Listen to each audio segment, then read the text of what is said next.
ರಾಮಲಿಂಗೇಶ್ವರ ಸ್ವಾಮಿ ದೇವಸ್ಥಾನದ ಬ್ರಹ್ಮ ರಥೋತ್ಸವವನ್ನು ನಾವು 2ನೇ ತಾರೀಕಿಂದ 7ನೇ ತಾರೀಕುವರೆಗೂ ಶಿಡ್ಲಘಟ್ಟ ತಾಲೂಕಲ್ಲಿ ಹಮ್ಮಿಕೊಂಡಿದ್ದೀವಿ.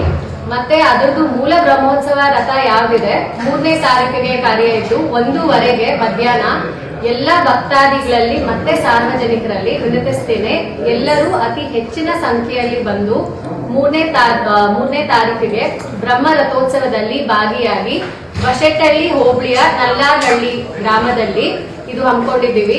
ಸೊ ಹೆಚ್ಚಿನ ಸಂಖ್ಯೆಯಲ್ಲಿ ಎಲ್ಲರೂ ಬರಬೇಕು. ರಾಮಲಿಂಗೇಶ್ವರ ದೇವಸ್ಥಾನ ತುಂಬಾ ಪುರಾತನವಾದ ದೇವಸ್ಥಾನ.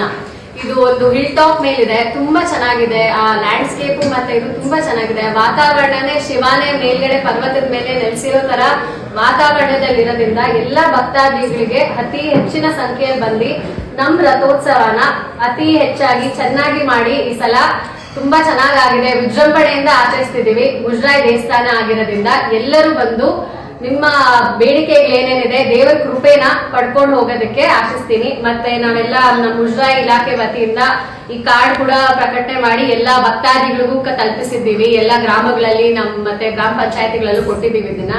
ಸೊ ಎಲ್ಲಾ ಜನರು ಬಂದು ದೇವರ ದರ್ಶನ ಪಡ್ಕೊಂಡು ಹೋಗೋದಕ್ಕೆ ಹೇಳ್ಬೇಕಂತ ಇಷ್ಟಪಡ್ತೀನಿ. ಎಲ್ಲರೂ ಹೆಚ್ಚಿನ ಸಂಖ್ಯೆಯಲ್ಲಿ ಬನ್ನಿ.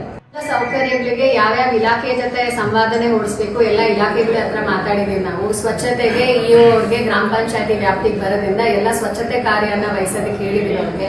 ಮತ್ತೆ ಕುಡಿಯೋ ನೀರಿನ ವ್ಯವಸ್ಥೆ ಮತ್ತೆ ಭಕ್ತಾದಿಗಳೇ ಟ್ರಾವೆಲ್ ಮಾಡೋದಕ್ಕೆ ಬಸ್ ವ್ಯವಸ್ಥೆ ಕೂಡ ಮಾಡಿಸಿದೀವಿ. ಈ ಸಲ KSRTC ಅವ್ರಿಗೂ ಬರ್ದಿದೀವಿ. ಯಾಕಂದ್ರೆ ತುಂಬಾ ಒಳಗಡೆ ಇರೋದ್ರಿಂದ ಬಸ್ ಕನೆಕ್ಟಿವಿಟಿ ತುಂಬಾ ಕಮ್ಮಿ ಇದೆ.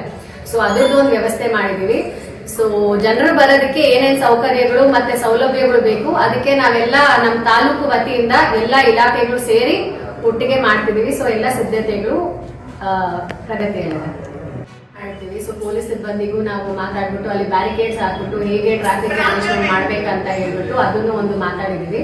ಸೊ ಅದ್ರದ್ದು ವ್ಯವಸ್ಥೆನ ಮಾಡ್ತೀವಿ. ಮತ್ತೆ ಕಮಿಟಿದವರು ಎಲ್ಲರಿಗೂ ಹೇಳ್ಬಿಟ್ಟು ನಾವು ಮೇಲ್ಗಡೆನೂ ಆಗ್ಲಿ ರಥೋತ್ಸವದಲ್ಲಿ ಏನೇ ಅಡೆತಡೆಗಳು ಬರ್ದಿರೋ